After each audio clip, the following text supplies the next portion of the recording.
Hey Mustangs, in this video we're going to be taking a look at how we can use graphs to track the movement of molecules into or out of a cell. Our example here is going to be a red blood cell placed in varying solutions of tonicity. So we'll have a hypotonic solution, an isotonic solution, and a hypertonic solution. So let's go ahead and take a look. First we're going to look at and see how we set up the graph. So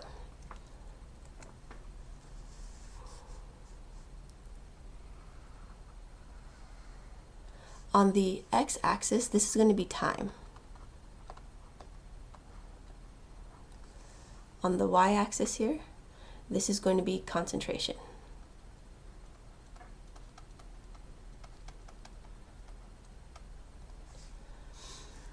Alright, so if we take a look here at our cells, we have a cell, a red blood cell placed in a hypotonic solution, and we know that when a cell is placed in a hypotonic solution, the cell has more solutes inside than outside of the cell.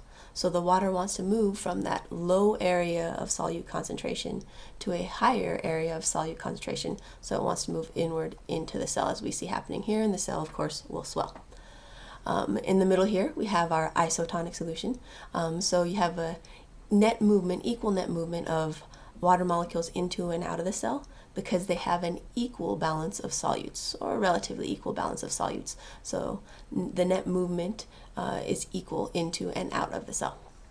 In our hypertonic solution here, the red blood cell has less solutes than the surrounding hypertonic environment. So as a result of that, the water wants to move from the low concentration of solutes inside the cell to the higher concentration of solutes outside the cell. Try to balance things out. So that's our hypertonic solution. How does this look like on a graph? Well, let's start with the isotonic first. Okay. So again, here we have time, so changing over time from wherever your starting point is, and then concentration, this is an increase in concentration as you go up.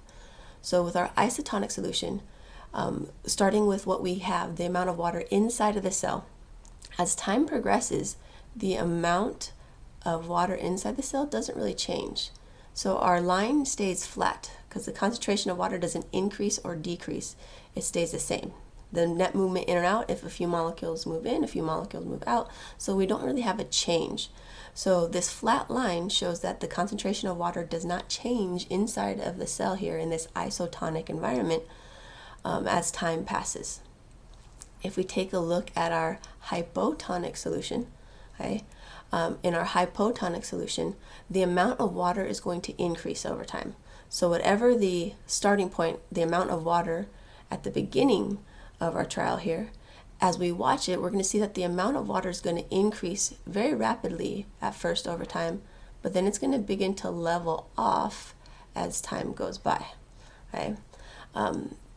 This increase is the water initially trying to equal balance out, and then you get that leveling off as it gets closer to equilibrium, or as the cell just begins to reach its maximum amount of water here. Now the opposite, if we're going to take a look at a cell in a hypertonic solution, we're going to see that the cell is going to be losing water. So our starting point, however much amount of water we had at the beginning, as time progresses, the amount of water is going to decrease inside the cell as the amount of water, or as water leaves the cell. So our graph is going to look opposite of the other one. It's going to decrease, the amount of water will decrease very rapidly over time before it actually levels off. Okay? Same reason. So at first the water is going to move very rapidly as it tries to reach equilibrium, but then it's going to hit a point where either it reaches it or there's just no more left in the cell. So you're going to level out on the concentration there.